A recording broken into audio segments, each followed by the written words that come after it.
ayun, no, kay KGX. Kamusta kayo lahat? Naka-jacket pa tayo mga idol, no? Barin muna natin yung jacket natin. So ito, kung mapapansin nyo, BTC, nakikita nyo ba? So 38,423, no? Sinasabi nila na ang BTC daw is papalo ng 40,000, no? This week, mga idol, no? Ano pa lang ngayon? It's Friday. So hanggang Saturday, hanggang bukas, naniniwala ba kayo? So ngayon, ito, kung mapapansin nyo, BTC is 38,400. Okay? So umangat pa yan, no? Nag 38,700 pero bumaba ng konti, pero nasa line of 38 na siya, mga idol. So tingin nyo ba lilipad to? Ito yung sinasabi ko sa inyo, mga lods, na katulad ako, no? So busy sa work kanina, so hindi ako nakapagbantay ng token.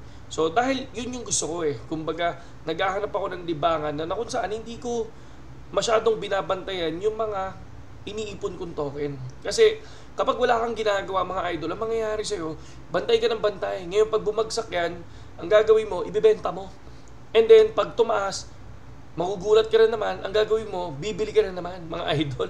So parang nangyayari sa'yo, paubos ng paubos yung assets mo. So ito, katulad nito, pakita ko sa inyo, assets natin, check lang, ayan. So 1,240 US dollar. Makikita nyo, no, negative 166 USDT ako. Bakit? Kasi nag-withdraw tayo. Ayan. Nag-withdraw tayo ng XRP natin na 373 na naman.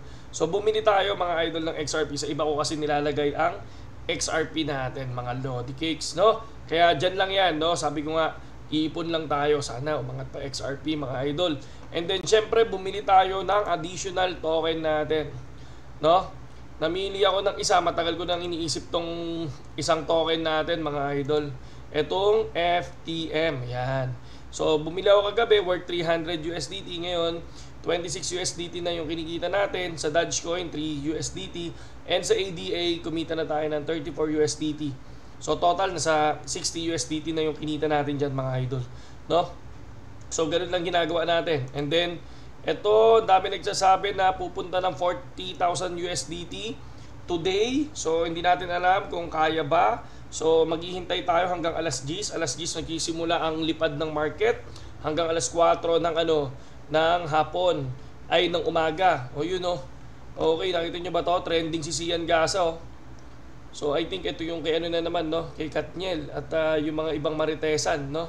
So ang lupit ng views niya na kahapon, ha. So yung trending niyang no, nag-live siya, naka 356k views siya, ha? Ayan, oh, Sian Gasa trending, oh, kulit, oh.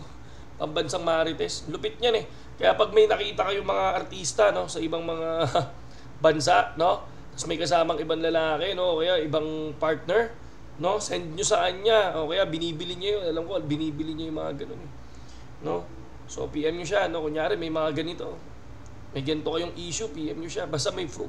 Ayan, Sian Gasa, yaman kayo dyan, mga idol, no. So ayan, no, BTC, 38,600, ETH 2,093, hindi tumataas masyado ang ETH. XRP 0.61, wow naman, wow naman si XRP naman, 33. Tapos yan, Bitcoin is going parabolic, mga idol, palipad, no, palipad ang Bitcoin. And then si Elon Musk, kung mapapansin nyo, no, thousands of users are canceling Disney Plus subscription after Elon Musk told CEO Bob Iger to fuck yourself, no, for blackmailing him over advertising on X. No, biglang lakas ni Elon Musk, no. Ayan, no, lakas ni Elon Musk. Tapos kung titingnan natin ngayon, mga idol, Axie Infinity Marketplace, mga lods, tingnan nyo, tingnan natin, volume 48,000, no?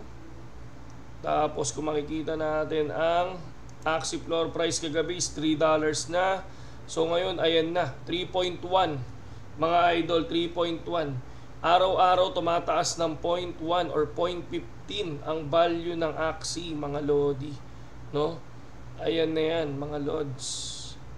So check lang tayo ng iba pa. Wala naman na, Summer Skin, Japanese, Axie, runes, accessories, materials. So good. At least umaangat yung value. O SLP, check natin, mga idol. Sadya na kayo medyo masama lang katawan natin mga lods, no? SLP natin 0.13, dito mataas ang RON token. Check natin ang RON token.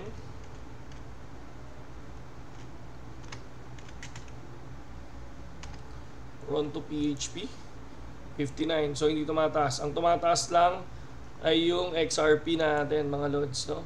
So ayan yung bago natin token ngayon. So ako sa inyo, sa mga gustong pumasok sa BitGet at mag-copy trade tulad ko mga idol, okay, good ako doon. Gamitin nyo lang yung link natin niya sa description at panoorin nyo yung tutorial natin kung paano mag-copy trade. Yun yung sundin nyo mga idol, yun yung sundin nyo. And then trending pala ang Axie Infinity. Trending pa rin si Axie mga lods. Ayan o. Daming sales eh. Oh, I'm loving the vibes around here. So ang dami din kasi ang dami rin kasi nagtutweet, no, sa Axie Infinity kaya nagti-trending. And then ito is going again. 39,700 is my TP target. After that, I will open new trade.